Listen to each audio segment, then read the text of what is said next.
그런데 이 한국 법인이 소송 진행 과정에서 좀 말도 안 되는 주장들을 합니다. 즉 뭐냐면 중국 법인으로부터 받은 물건이 다 판매되지 않고 남아있다 라는 겁니다. 아니 그러면 물품 대금 대신 물건을 달라 그랬더니 못 주겠대요. 실제로는 중국 회사로부터 받은 물건을 한국 회사가 이미 한국 내에서 다 판매를 완료했거든요. 그런데 이제 이렇게 항변을 하는 겁니다.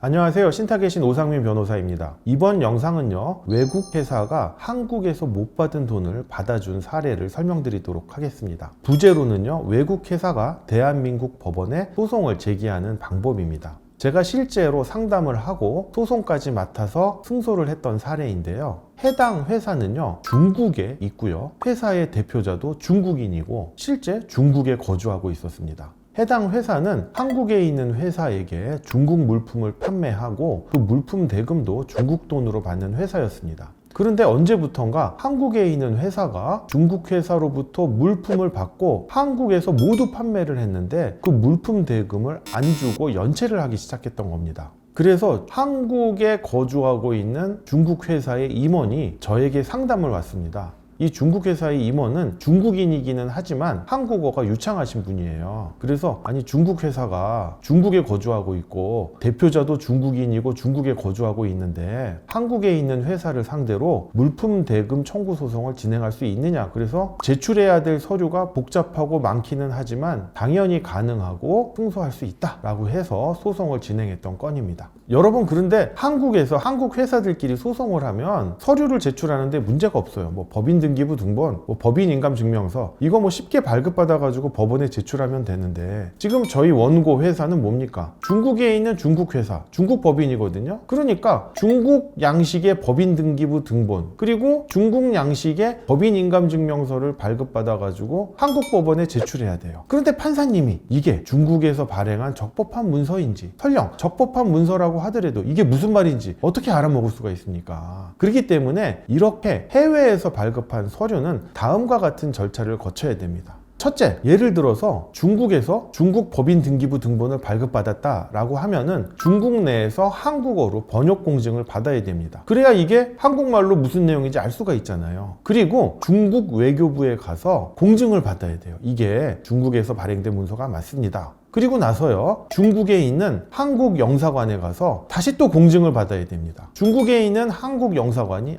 이거 중국에서 통용된 문서 맞아요. 그리고 이 날인 중국 외교부에서 날인한 거 맞아요. 라고 공증을 해줘야 돼요. 그리고 나서 한국에서 제출하고 사용할 수가 있어요. 엄청 까다롭죠? 왜냐하면 한국에서 발행된 법인 등기부 등본은 뭐 저나 판사님이 딱 보면 이게 진본인지 위조된 건지 알 수 있잖아요. 그런데 아까 말씀드린 중국에서 발행된 법인 등기부 등본은 이게 중국에서 발행된 게 맞는지 틀리는지 또 중국 외교부에서 공증을 받았다고 하는데 이게 도장을 위조해서 찍은 건지 아닌지 알 수가 없잖아요. 그러니까 이러한 복잡한 단계를 거쳐서 외국 문서를 한국에서 사용하고 제출할 수 있게 한 겁니다. 그런데 이 과정이 너무 복잡하다 보니까 아포스티유 협약을 맺은 경우가 있어요. 이 절차를 조금 간결하게 줄인 건데요. 중국은 2023년 11월부터 아포스티유 협약에 가입을 했습니다. 그러다 보니까 상호 영사간 인증 절차는 생략할 수 있게 됐습니다. 그렇기 때문에 아까 중국에서 발행한 법인 등기부 등본을 제출한다라고 한다면 중국 외교부에 아포스티유 인증을 받으면 곧바로 중국에 있는 한국 영사관에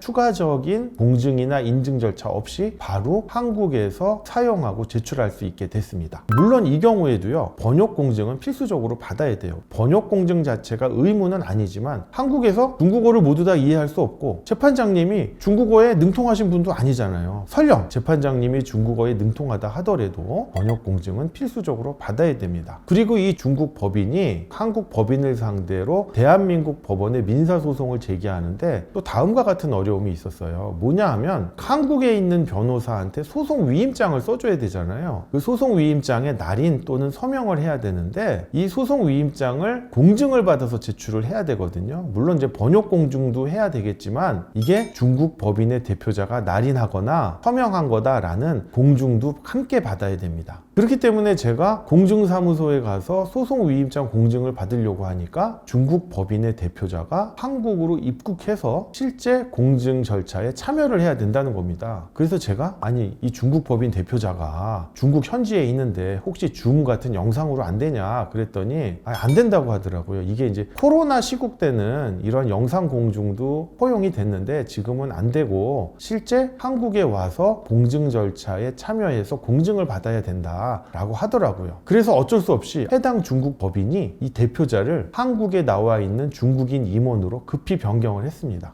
그래서 이분은 한국에서 진행하는 공증 절차에 중국 법인의 대표로서 공증 절차에 참여할 수가 있잖아요. 그래가지고 또 어렵사리 소송 위임장을 발급받아서 법원에 제출했습니다.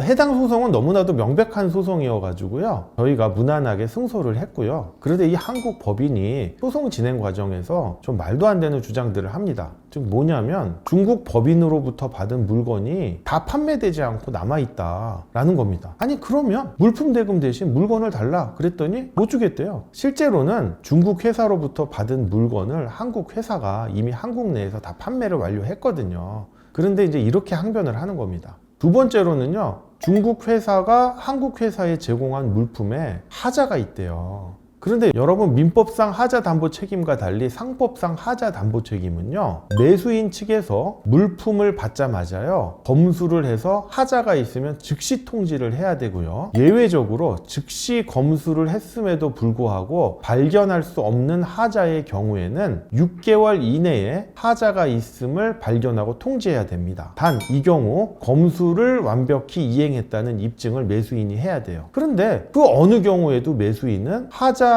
입증하지 못하고 있어요. 즉 중국 회사가 한국 회사에 제공한 물품에 대해서 검수를 해서 즉시 하자 통보를 한 일이 없고요. 설령 즉시 검수를 통해서 발견할 수 없는 하자라 하더라도 6개월 이내에 하자를 통지해야 되는데 통지하지 않았고 검수를 했다는 그 입증도 하지 못했습니다. 그래서 무난하게 중국 법인이 한국 법인을 상대로 물품 대금 청구 소송에서 승소를 했고요. 판결금도 중국 돈으로 모두 받게 된 사례입니다. 본 영상을 통해서요, 해외 문서를 한국에 사용하고 제출하는 방법, 나아가 아포스티오 협약국인 경우에는 어떠한 절차를 거쳐서 해외 문서를 한국에서 사용하고 제출할 수 있는지 알게 되는 계기가 되었으면 좋겠습니다. 본 영상이 도움이 되셨다면 구독과 좋아요 부탁드립니다. 감사합니다.